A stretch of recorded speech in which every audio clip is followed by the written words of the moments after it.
Hello, I'm Larry Day, and I am the illustrator for Jerry Spinelli's wonderful story, My 4th of July.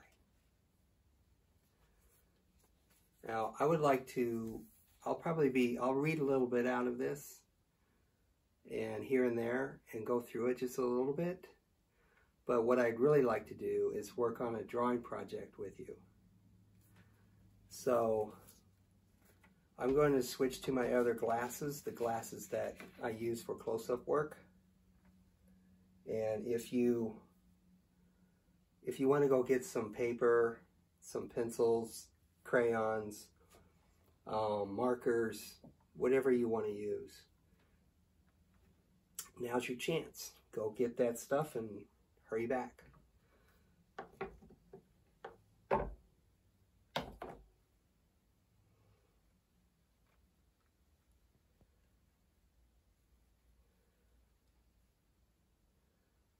Clean glasses are much better than dirty glasses.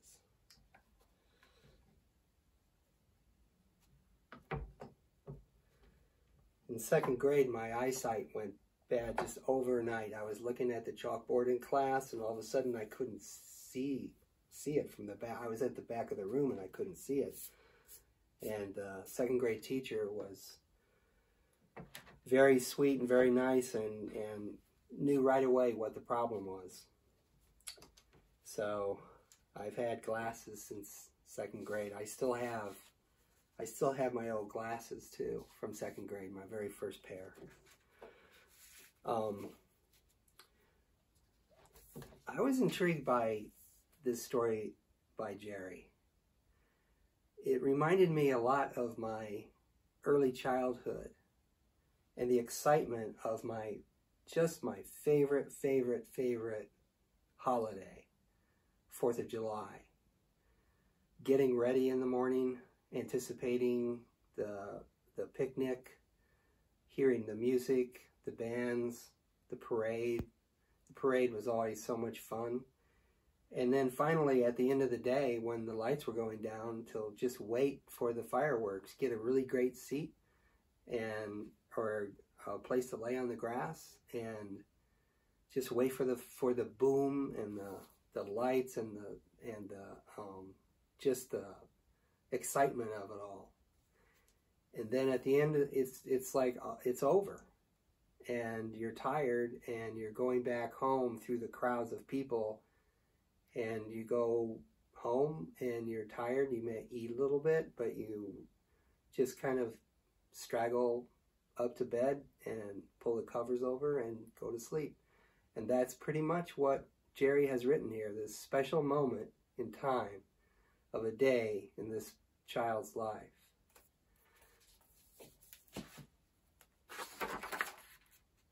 So he starts out, there's a parade in the beginning of the neighborhood kids parading. We did this too. So I tried to remember when I illustrated this, what did I do? What did I have? I decorated my bicycle. I carried these pinwheel things here a lot because they did cool things in the wind when you waved them around. I had flags. We had balloons. And then this boy is anticipating the whole day by starting off in his pajamas by helping his mom make stuff for the picnic. And the story goes through that, goes through how he goes through the kitchen and helps her bake stuff. And then he starts helping to put stuff in the wagon. They're going to pull a wagon with a tablecloth for the picnic table. He's got the pie. He forgot to eat, so he's eating a banana. And then they're waiting to cross the railroad tracks because this huge antique train is coming by, carrying people, all decked out with 4th of July decorations. And they get to the park. They anticipate food, and they go through the day. Now, I'm not reading this to you, but hopefully you'll have it read to you. they go to the music. This is a gazebo where they have a band, and in there there's tubas and stuff, and there's dancing and singing and a lot of activities to do until they wrap up and they find the highest spot in the area, which would be where the football or the baseball field is. So he gets there first and he's very excited.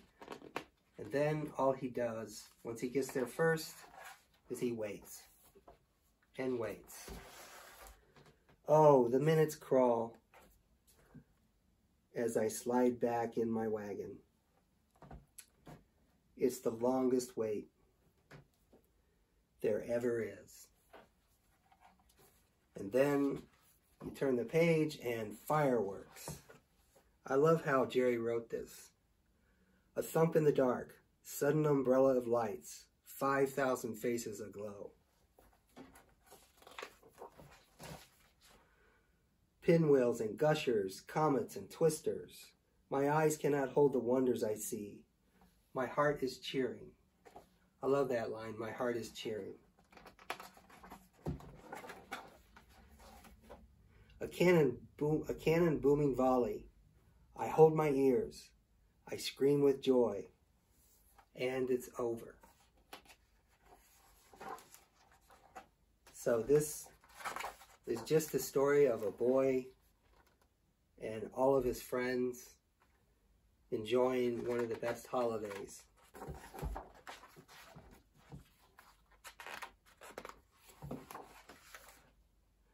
Now you'll notice I did something in this book that I thought he needed a companion, so I drew a dog.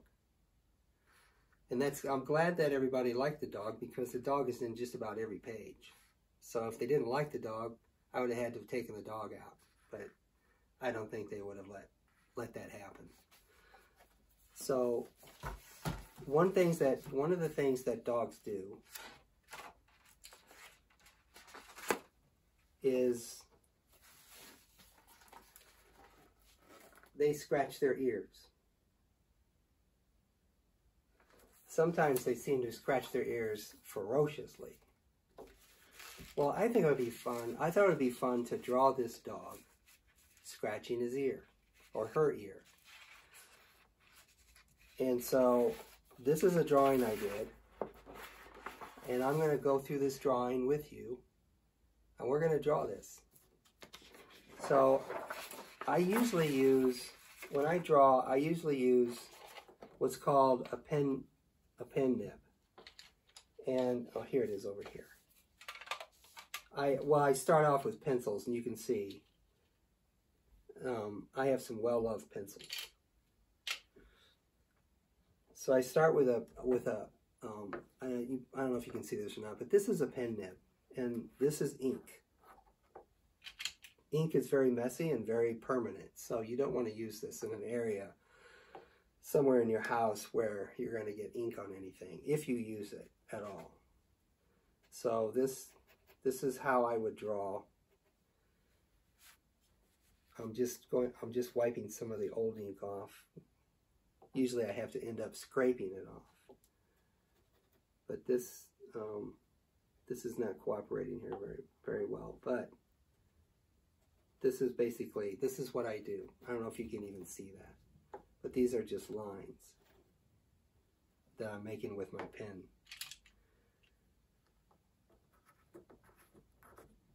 This always comes in like a little container.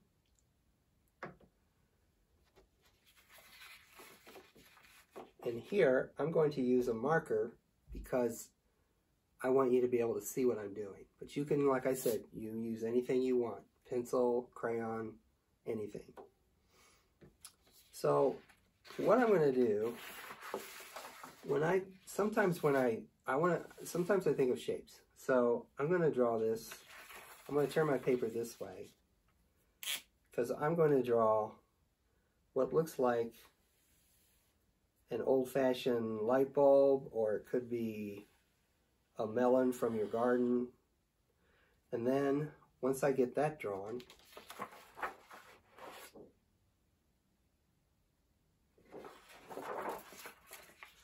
I'm going to put a little nugget of black right there. Now that's the dog's nose.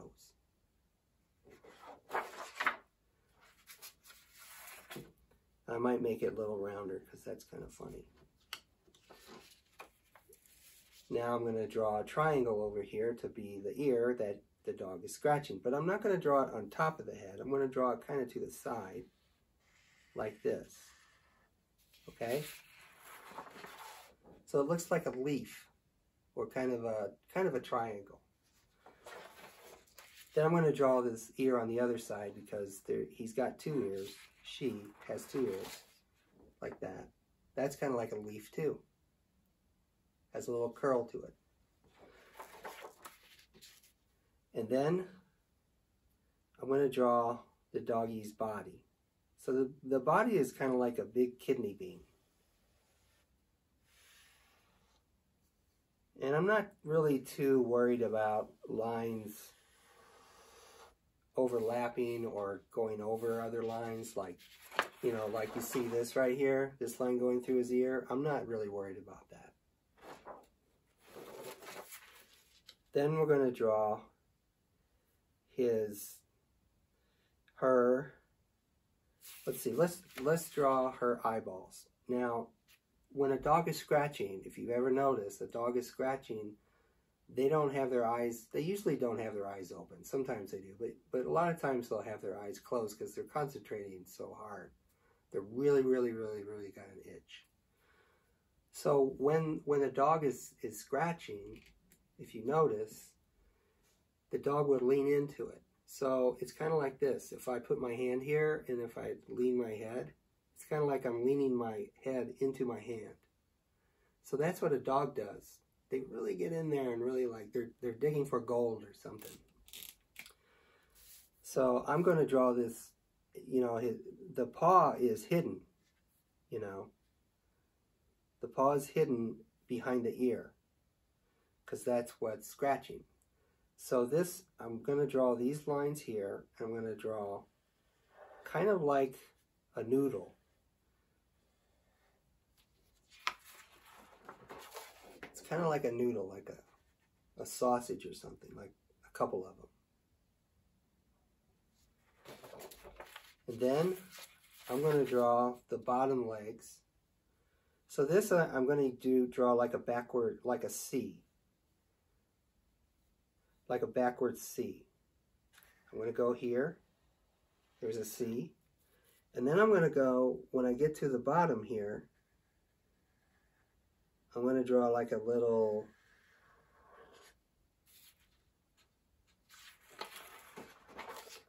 kind of a little, what? A submarine or a hot dog or something that's flat with little lines to indicate these are the toes. Then I want to draw the other leg, other arm. So I'm going to do the same kind of shape here.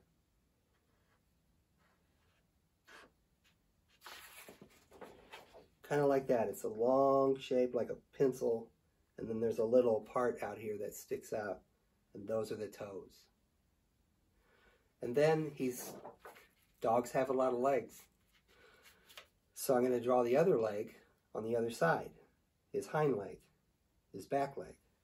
And there again is part of the C. And then I'm just going to draw the other leg back here. Like that. Then I'm going to draw the tail. The tail is just like a kind of a pointy long stick with a little black on the end. Now I'm going to draw the eyeballs. Now remember I said dogs really concentrate.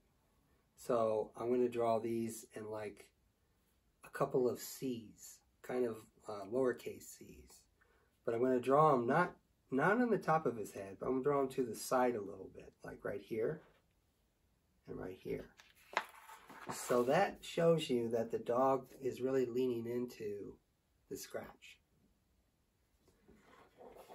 Now, I'm going to take the marker, and you can do anything you want. You can use any color you want. It doesn't have to be a black line. I just happen to have a black marker here. So I'm going to, one reason I like this marker is because I can cover a lot of area in a short period of time. And then the other ear.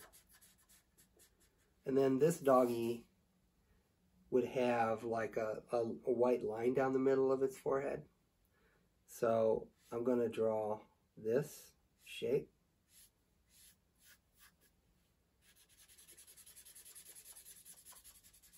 Color that in. And then I'm going to draw this shape and color that in. And then I think the doggy needs a spot on the back. So there's another like kind of a half kidney bean. Or I kind of drew the number 3 there. I have to think in my head, is that the 3? Yeah, 3 goes that way. Sometimes I mix letters up. Sometimes I see, sometimes I would draw a 3 like this. So I have to be careful and double check myself. And so here is our dog, who has no name.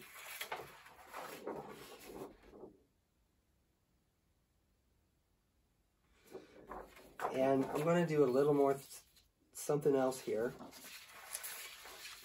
I'm going to add a little bit of color. So one of the things I really liked in the world and life is water. And I'm going to use a little watercolor. You can use colored markers. You can use anything you want. Crayons, whatever. Now this is a little, these are my watercolor brushes. This is a watercolor brush holder. And my lovely wife made this for me.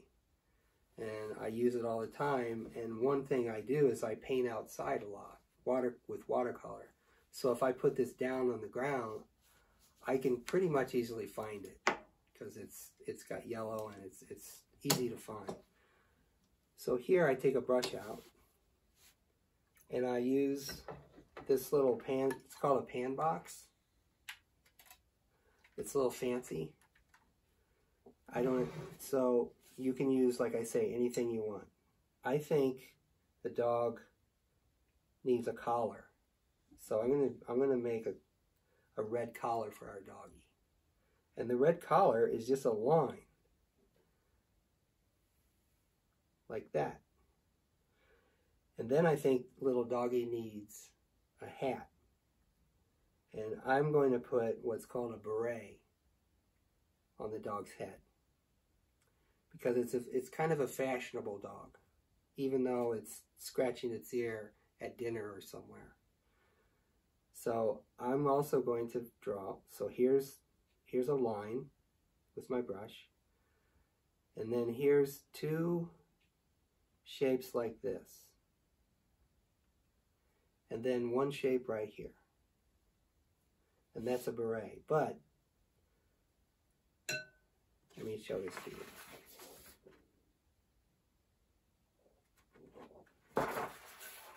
What the dog needs also is a doggy license. You know, when I was a kid, I always wondered why we don't wear collars and licenses ourselves. It's because really you're not that far from home and you don't run away. But a dog could run away and they need a license so somebody can identify them and call the owner. We've had several dogs in the neighborhood here who come by and just say, "Hi, what do you got for me?" And then luckily, most of the dogs around here wear collars with license, so we know who. And we call the owner and they come and get the doggy. So I'm going to take a little color that looks like the color of a license. They can be any color you want. I'm just using this color. So I'm just drawing this here, and then I'm going to add a little more color to it.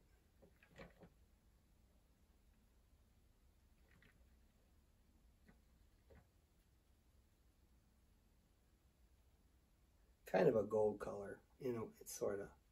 And then